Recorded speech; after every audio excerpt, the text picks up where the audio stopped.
Hi friends, welcome to my channel. நம்ம இப்போ என்ன பார்க்க போகிறோன்னா, ருசியான டேஸ்டியான பால் கொழுக்கட்டை எப்படி செய்கிறது பார்க்கலாம் வாங்க. தேவையான அளவு பச்சரிசி மாவு எடுத்து வச்சுட்டு கொஞ்சம் சால்ட்டு இப்போ சுடு தண்ணியில் நல்லா கலக்கிடுங்க. கலக்கிட்டு அந்த மாவில் ஊற்றி நல்லா பிசைஞ்சு விட்டுக்கோங்க. பிசைஞ்சதுக்கப்புறமா ஃபஸ்ட்டு ஊற்றும்போது நல்லா ஸ்பூனில் கொஞ்சம் நல்லா கிளறி விட்டுக்கோங்க, ஏன்னா சூடாக இருக்கும். அதுக்கப்புறமா கையில் நல்லா பிசைஞ்சிக்கலாம். பால்ஸ் பிடிக்கிற அளவுக்கு அந்த பதத்துக்கு வரணும் அந்த மாவு. பார்த்துக்கோங்க. பார்த்துட்டு அந்த கேப்பில் நல்ல ஒரு குண்டானில் தண்ணி எடுத்து வச்சு நல்லா கொதிக்க விடணும்.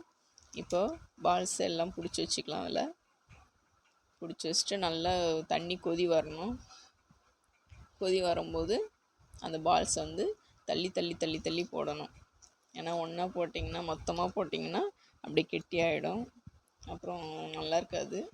அந்த கேப்பில் தேங்காய், கொஞ்சம் சுக்கு, மிளகு போட்டு நல்லா அரைச்சி தேங்காய் பால் எடுத்து வச்சுக்கலாம்.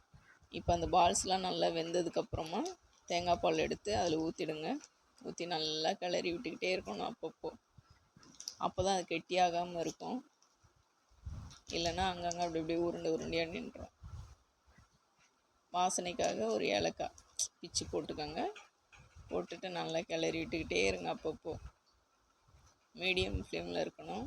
ஹை ஃப்ளேமில் வச்சிட்டிங்கன்னா ரொம்ப அடி பிடிச்சிக்கிட்டே இருக்கும். கிளறி விட்டு சர்க்கரையும் போடலாம், வெல்லமும் போடலாம். நான் சர்க்கரை போடுறேன். நீங்கள் உங்களுக்கு பிடிச்சது நீங்கள் போட்டுக்கோங்க. போட்டுட்டு நல்லா கிளறி விட்டுக்கோங்க. கெட்டியாக இருந்ததுன்னா பால் கூட சேர்த்துக்கலாம். இதை சேர்த்துட்டு அவ்வளோதான், பசங்களுக்கு எடுத்து கொடுக்க வேண்டியது தான்.